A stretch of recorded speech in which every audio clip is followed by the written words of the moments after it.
Hello, Algebra 1. We're moving on to multiplying polynomials in this video. So we've already talked about what a polynomial is. A polynomial is simply an algebraic expression that has many terms. And these first two examples that we see on this page are a review for you all. The first one is a monomial, or one-term expression times another monomial. And we did these in one of the previous sections in this chapter. And I just wanted to remind you here that the properties of exponents still apply. And we're going to use the product rule here. The product rule, remember, says this: if you are multiplying and you have like bases, then you will add the exponents. So that's the product rule, and I just thought I would point out and remind you an easy way to do these problems if you struggle with them is we've got 3 times a squared times b to the negative third times negative 7 times a to the fourth times b to the fifth. This is multiplication all the way across. So it might be helpful if we put together what goes together in this problem. So let's start and let's put the 3 and the negative 7 together. And then in the next set of parentheses, we can put the a's together, a squared and a to the fourth. And then in the last set of parentheses, let's put the b's together.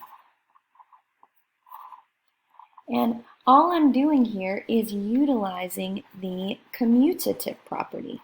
The commutative property is the property that allows us to CO change the order. So we just change the order and put together all the pieces that go together, and now we can multiply. 3 times negative 7 is indeed negative 21, just like always. A squared times a to the fourth. When multiplying with like bases, add the exponents.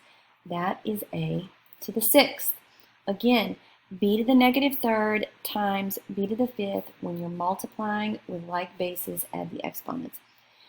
b, negative 3 plus 5 is 2. And that's our final product. We multiplied using the properties of exponents, a monomial times a monomial. On the bottom is something that we have been doing since the very beginning of school, and it's just using the distributive property. But we are going to have a twist on it now, in that we are going to be distributing a monomial factor. The distributive property is when we have multiplication over addition and subtraction. So 1, 2, 3, we do have a trinomial inside of the parentheses being multiplied by a monomial. So therefore we will distribute negative 3x squared. And again, when we're multiplying and we have like bases, we will add the exponents. So negative 3 times 2 is negative 6. X to the second times x to the first will be x to the third. I'm going to add the bases, or excuse me, add the exponents because the bases are the same. Next, negative 3 times negative 3 plus 9, x squared times y. These bases are not the same, so we're just going to multiply those two pieces together. Negative 3 times 10 is negative 30. X squared times z is x squared z. It's very nice because we can multiply anything together. And when we're multiplying and we have like bases, we will add the exponents together. Next, we've got a binomial times a binomial. And this is something that's totally new. Remember, a binomial is a two-term expression. And that is why we are using the prefix bi. It means two, like a bicycle, a binomial, a two-term expression times a two-term expression. And when we multiply a binomial times a binomial, we are going to use the distributive property not once, but twice.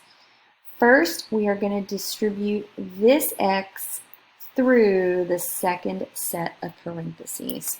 So x times x is x squared. X times negative 10 is negative 10x. So we just distributed the first term. We'll also go back and we will distribute again. This time we'll distribute the second term through the second set of parentheses, which will give us the rest of our product. And I'm going to show you two ways to do this. We can line it up horizontally or we can line it up vertically. First, horizontally. 5 times x plus 5x.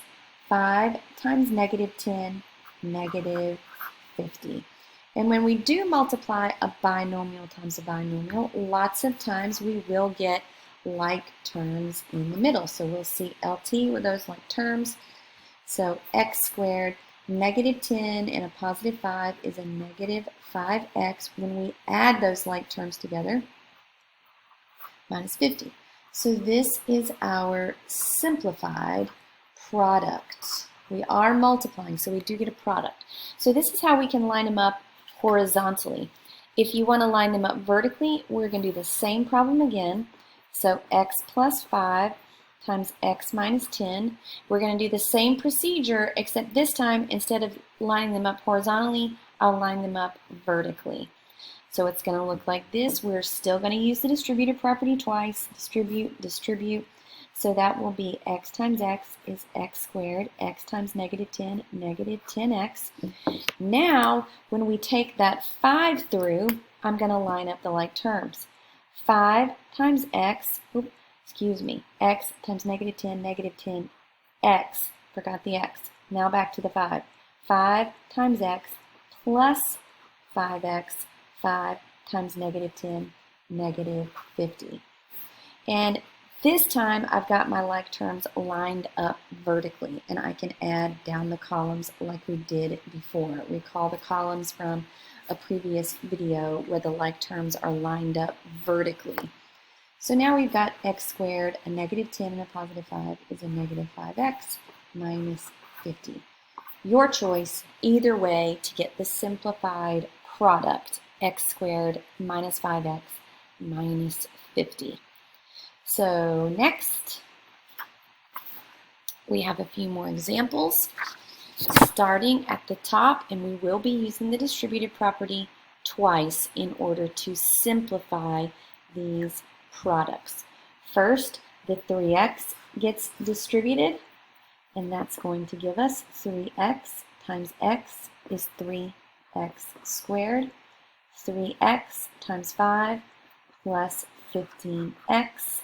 And now we're going to take the negative 1 through the second set of parentheses. Negative 1 times x is negative x. Negative 1 times 5 is negative 5. Remember to be on the lookout for the like terms in the middle here. 3x squared plus 15x minus 1x is 14x minus 5. Please be reminded that I am writing all of our answers in descending order.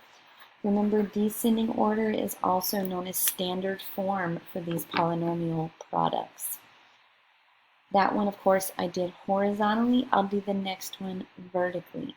Let's take the negative 4x through. Negative 4x times 2x is negative 8x squared. Remember, that's x to the first, that's how I'm getting x squared. Negative 4x times negative 5 plus 20x. Now take the 3 through, and that will be a positive 3 times a positive 2x plus 6x.